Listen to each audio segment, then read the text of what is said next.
Some people become funny when they drink. My dad became mean, very mean when he drank. He was just broken. He was broken and he was mean, and he was not the kind of person that you would ever want to be around.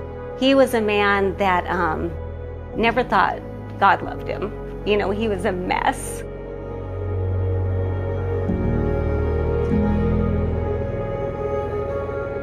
The memories I have of those years are really the physical violence towards my mom. I was afraid. I did what I was told, and that, you know, that was pretty much my life. I ended up with a concussion and in bed for 2 weeks because I couldn't see. I didn't go to the doctor, of course. I would be terrified to do that. That would have been it. I was afraid to tell anyone. The one really vivid night that I remember when I was probably in second grade was my bedroom door was just right across the hall from my parents. And I heard my dad tell my mom to go out on the balcony and wait for him. When I opened my bedroom door to peek out, he was just across in his room loading his gun. And I was just staring at him, and he looked at me and he said, you know, just go back to bed. You need to go back to bed. And so I did. Heard, I think it was actually 2 or 3 gunshots right after that. So we went into hiding. It was for quite some time. I actually don't remember exactly how long it was. I decided I couldn't take it any longer. I just could not. And a girl that went to beauty school here, she said, Jess, let's do it. Let's get out of here. And so we snuck out one night and went over by, I think it was by Seattle somewhere. During that time in hiding is when my dad really realized he was at the end of his rope and was just drinking and just trying to drown out all of the things in his life that just ate at him.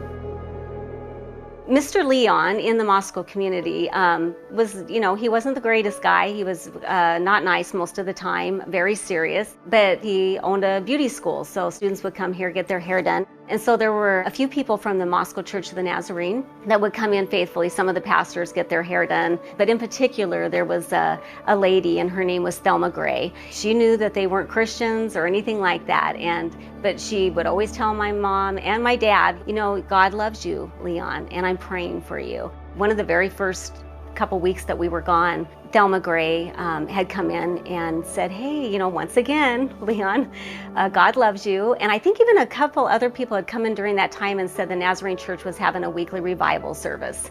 And this time he said yes. So he went by himself and, you know, walked down the altar and accepted Jesus into his heart. It was a miracle. He quit drinking and smoking overnight. God just healed him. He delivered him. He was very loving, kind. It wasn't even the same person. Totally not the same person.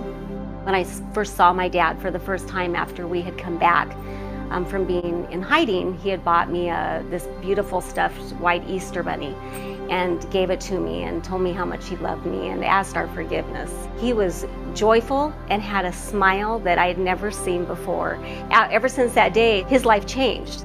He was one person one time, and then 24 hours later, you know, it's just unreal. Whoever would listen, he wanted to tell what God had done in his life because he had never felt love and joy like that.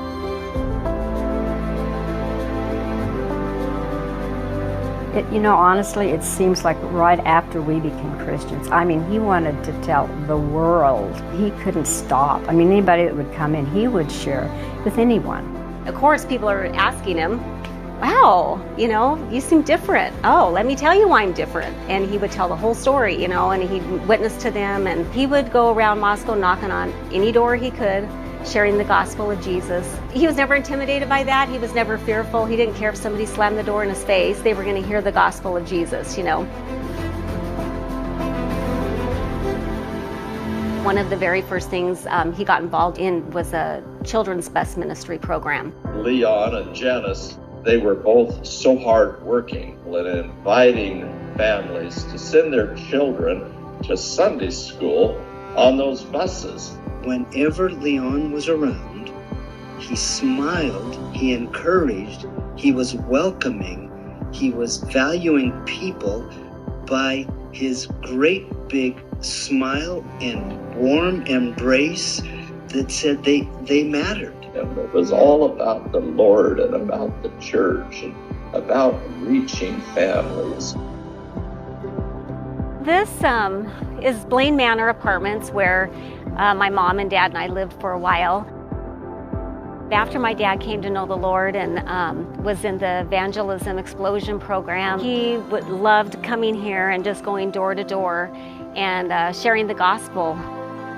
If people wouldn't have constantly, who came in, told my dad that God loved him, say they just never did that, the course of our life would have just changed dramatically.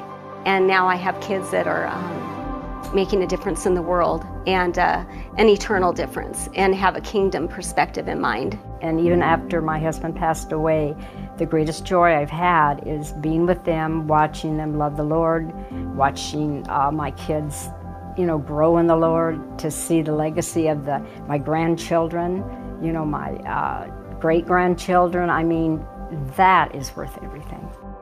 When my dad had accepted Jesus into his heart, he became a totally different person. People in the community would say, if Leon Cover became a Christian, anybody could become a Christian, because the difference was so night and day.